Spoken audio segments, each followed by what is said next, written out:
Police को खुफिया जानकारी मिलती है कि शिवगोप अपने पुराने संपर्कों की वजह से वहां पहुंच सकता है। आपको याद होगा कि एक नाम चर्चे में रहता था, गोप की बात होती थी। कहा जाता था कि पकड़ने में पुलिस की दम छूट जाता था।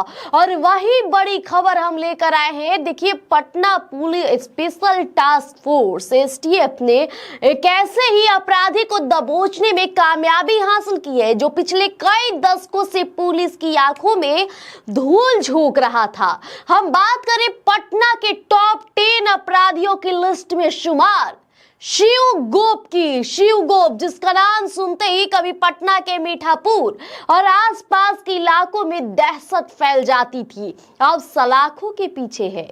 उसे जौकनपुर इलाके से गिरफ्तार किया गया है, लेकिन ये गिरफ्तारी इतनी आसान नहीं थी जितना आप समझ रहे हैं। इसके पीछे की पूरी कहानी और शिवगोप का काला चिट्ठा आज हम आपको विस्तार से बताएंगे। शिवगोप की गिरफ्तारी किसी फिल्मी सीन से कम नहीं थी। जी, साल 2024 में पूर्व राजद विधायक रीतलाल यादव के पिता का निधन हुआ। दीघा घाट पर दाह संस्कार की तैयारी चल रही थी।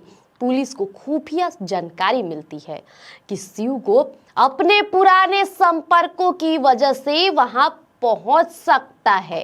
एसटीएफ और पटना पुलिस ने सादे लिबास में जाल बिछाया और जैसे ही शिवगोप वहां पहुंचा, पुलिस की चौकस टीम ने उसे चारों तरफ से घेर लिया और जौकनपुर इलाके के पास से उसे दबोच लिया गया। शिवगोप देखिए कोई नया नाम नहीं है। इसका रसूख 90 के दशक से ही पटना में रहा है। मीठापुर समेत पटना के कई इलाकों में उसका जबरदस्त दबदबा था।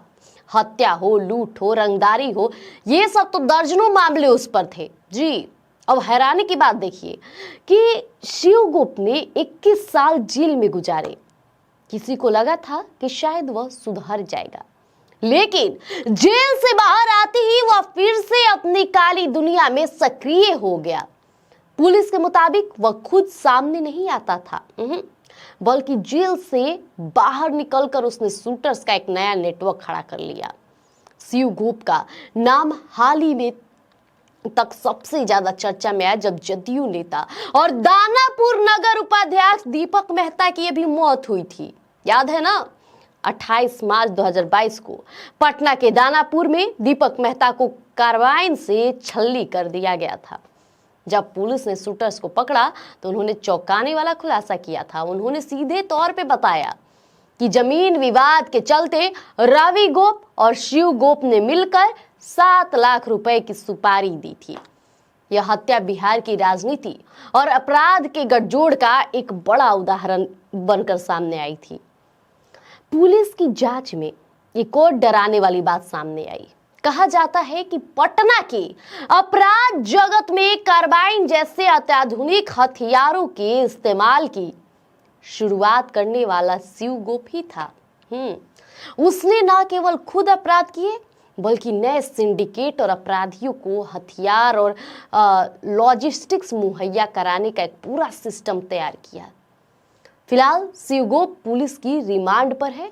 पटना पुलिस उससे पूछताछ कर रही है ताकि उसके नेटवर्क का पता चले, अन्य अपराधियों का पता लग जाए।